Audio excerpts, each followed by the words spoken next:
Estamos de volta agora para falar especificamente da figura do gestor. O objetivo do gestor, qualquer, é garantir conformidade a todos os procedimentos necessários à formalização, execução e encerramento do termo de contrato. Então, toda a argumentação que tem que ser exigida da empresa, todos os detalhes também exigidos do fiscal, é o gestor que vai fazer. Não existe uma relação hierárquica, mas normalmente o gestor está numa posição na empresa ou no setor público que lhe permite cobrar do fiscal essas providências. Áreas responsáveis. Nós sabemos que na Prefeitura de São Paulo nós temos gestor, não a pessoa física, mas a área de trabalho, que muitas vezes pode não ser uma só, podem ser duas áreas gestoras, responsável por algumas, principalmente quando são obras grandes envolvendo diversas atividades do poder público. Compreende a formalização do processo de contratação com a execução ou acompanhamento de todas as etapas e procedimentos necessários. Procedimento de acompanhamento e controle da execução contratual. Vigência, prestação de garantias, pagamentos, aplicações de sanções, aditamentos, prorrogações, acréscimos ou supressões do objeto. Encerramento e emissão de atestado. Como nós vamos ver, no contrato, tudo é formalizado. E tudo que é formalizado tem um prazo.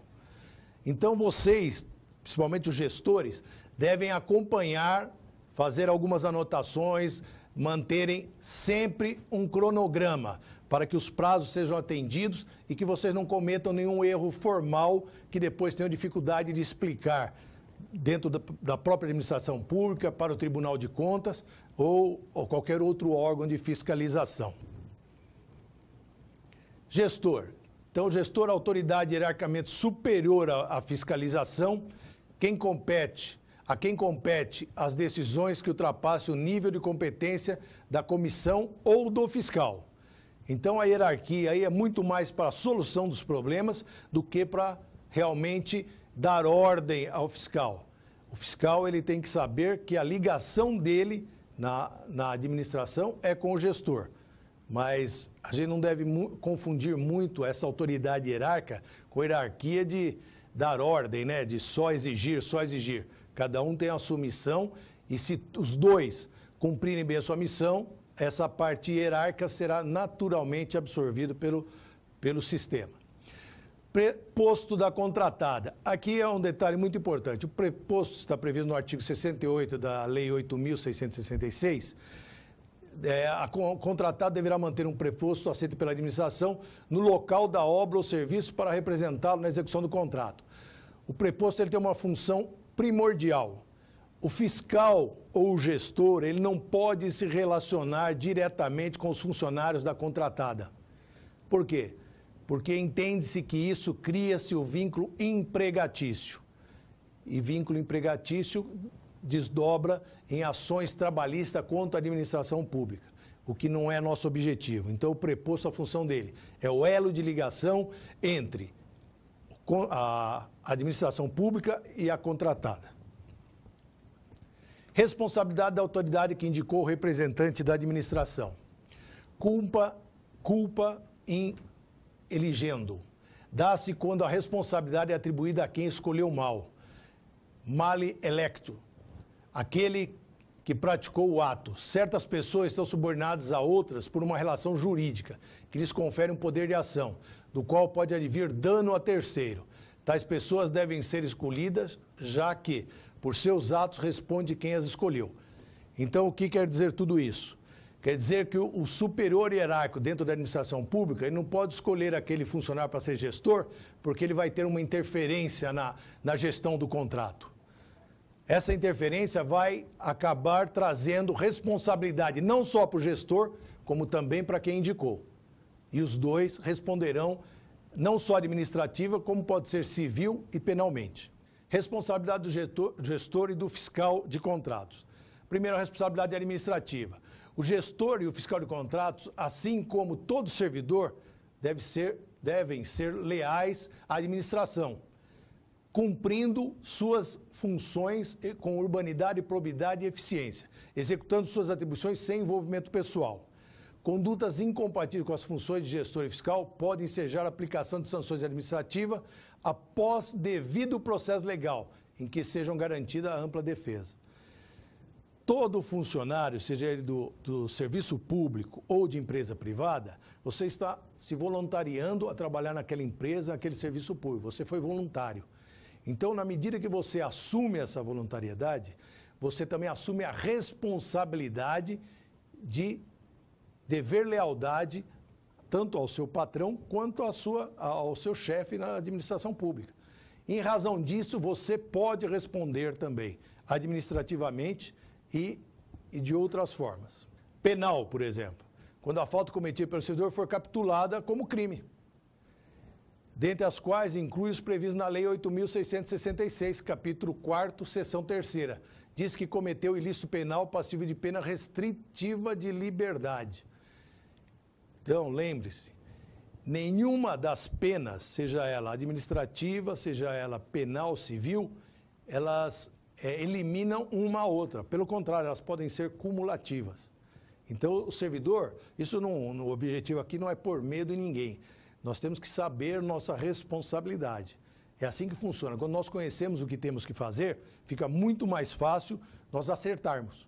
Esse é o objetivo do curso. Ou seja, os crimes tipificados em lei, principalmente no Código Penal, na hipótese de cometimento de ilícito penal, o Ministério Público será comunicado independentemente de abertura de processo disciplinar. Responsabilidade civil. Quando, em razão da execução irregular do contrato, ficar comprovado dano ao erário, aquela gestão, aquela fiscalização, ela trouxe um prejuízo para a administração pública. Esse prejuízo, quem que vai pagar esse prejuízo? Quem vai pagar, a responsabilidade inicialmente é do órgão público, mas ela tem justamente, vai também internamente procurar o responsável interno, aquele que, por ação ou omissão, permitiu que acontecesse esse prejuízo ao erário. O gestor e o fiscal será chamado a ressarcir os cofres públicos. Para esse fim, deverá ser demonstrado o dolo ou a culpa do agente. Essa última por negligência, imperícia ou imprudência. Então, nós estamos aqui justamente com esse curso para evitar que você incorre nisso, imperícia, imprudência. Ou seja, se houver dano ao erário, a administração, através de processo administrativo, comunicará ao servidor para efetuar o recolhimento da importância. Em caso de recusa ao recolhimento, a administração deverá recorrer ao judiciário.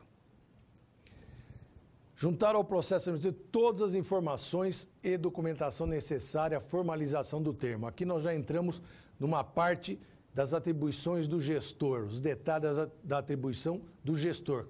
Cada detalhe que ele tem que adotar no seu dia a dia.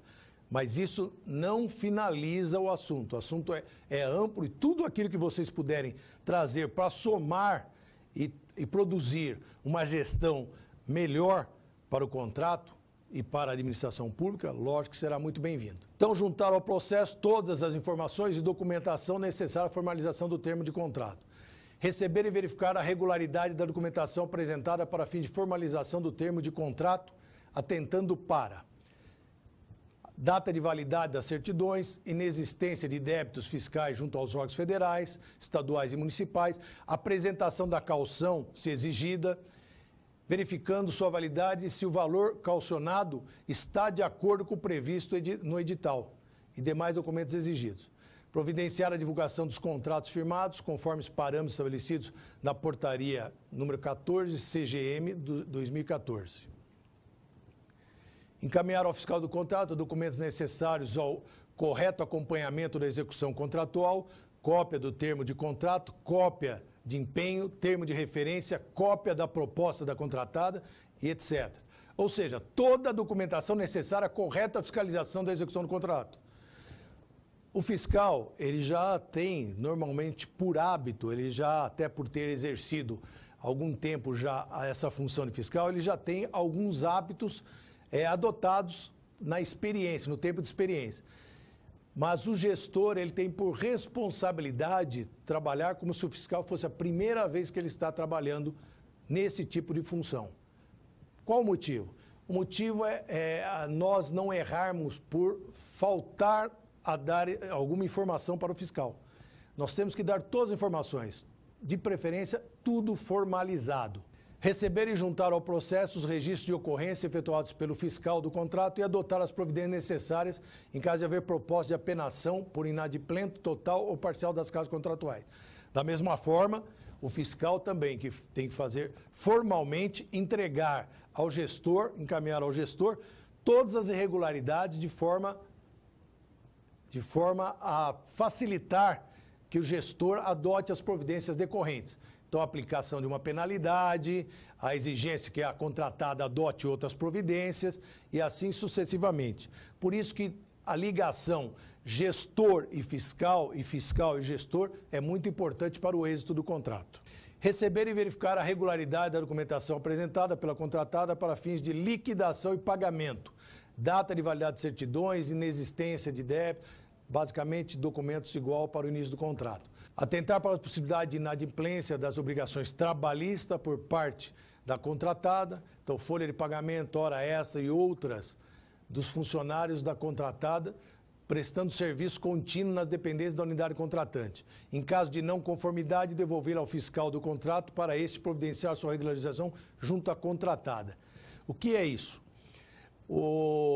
A Justiça do Trabalho, ela entende que se a administração pública contrata uma empresa e essa empresa não regulariza todos os direitos trabalhistas de seus funcionários e a administração pública não fiscaliza isso, o que acontece? A administração pública também entra junto com a contratada num processo trabalhista. Então nós devemos evitar isso. Para isso, periodicamente, o fiscal deve exigir vários documentos da empresa, que estão relacionados também para vocês na documentação própria da Prefeitura, nos manuais de gestão e fiscalização. Devemos chamar só atenção, tem alguma dúvida, o documento pode ser verdadeiro, pode ter algo errado, alguma falha. Peça, através do preposto, um olerite, um demonstrativo de pagamento do funcionário para conferir alguns dados.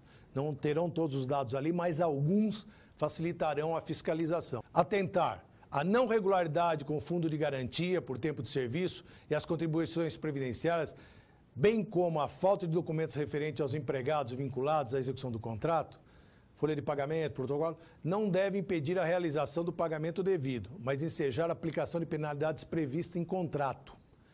Os apontamentos de débitos nos documentos previstos no inciso 9 do caput ou a falta dos documentos previstos no parágrafo 1º deste artigo não impede a realização do pagamento, devendo a contratante analisar a hipótese de aplicação e ou rescisão contratual. Isso está previsto lá na portaria 92 de 2014. Encaminhar processo de pagamento para a área contábil visando a liquidação e pagamento. O processo deve estar devidamente instruído com toda a documentação válida prevista na portaria 92 e discriminada nos quadros documentação necessária para liquidação e pagamento. Recomenda-se ainda consultar a existência de possíveis pendência no CADIM municipal e alertar a contratada para que providencie sua quitação. Aqui nós temos um quadro que já está na portaria 92 de 2014, que apresenta todos os documentos que devem ser solicitados à empresa contratada, no caso de obras, para que você possa fazer justamente o caminhamento para o encerramento e pagamento. Depois nós temos um segundo quadro, que seria no caso de alocação de mão de obra, serviços contínuos. Então aí seria para limpeza, vigilância, também toda a documentação necessária para se fazer o pagamento do serviço, liquidação e pagamento do serviço. Promover os procedimentos necessários à prorrogação contratual em tempo hábil, consulta ao fiscal do contrato, consulta à contratada, pesquisa de mercado, termo aditivo, disponibilidade de recurso orçamentário, caução e assinatura do termo aditivo. Então, você vê que para promover essa prorrogação contratual, nós temos que estar atento a todas aquelas providências que nós temos que tomar em termos de documentação. Nós não podemos chegar a um mês do encerramento do contrato, querer adotar as providências que não haverá tempo hábil para isso. Então, o gestor ele tem que estar sempre acompanhando, verificando o período e conhecer como funciona o seu setor, a área onde funciona, que ele vai recorrer para verificar a documentação, o jurídico, a parte de contratos, porque tudo isso tem uma tramitação burocrática, um pouco burocrática, mas que é obrigado para formalizar-se todo o contrato. Então, o gestor já tem essa responsabilidade. Manter registro e controle de todos os prazos e condições de execução dos termos de contrato. Emitir termo de recebimento definitivo. Caso não existam pendências quanto à execução do contrato, informado pelo fiscal do contrato, logicamente, e quanto à parte contábil, o termo deve ser assinado pelo contratante e contratado e publicado no Diário Oficial. Sempre a publicidade envolve os atos públicos. E aqui, ao final, só para encerrar, a autoridade municipal, que no curso da execução dos contratos de obras ou prestação de serviços firmados entre os órgãos da administração direta, indireta e terceiros, tomar ciência de que as empresas contratadas não estão cumprindo suas obrigações trabalhistas, deverá comunicar o fato à Delegacia Regional do Trabalho e ao Ministério Público do Trabalho para adoção das providências julgadas cabíveis. Constatado o descumprimento da legislação trabalhista nos termos do artigo 1º desse decreto, ou ainda havendo informação nesse sentido prestada pela Delegacia Regional do Trabalho ou pelo Ministério Público do Trabalho, aplicar-se-ão às empresas infratoras sanções contratuais previstas no artigo 78, inciso 12, e no artigo 88, inciso 3º, da Lei 8.666. E alterações posteriores obedecidos os princípios do contraditório e ampla defesa. Muito obrigado e nos encontramos agora na próxima aula.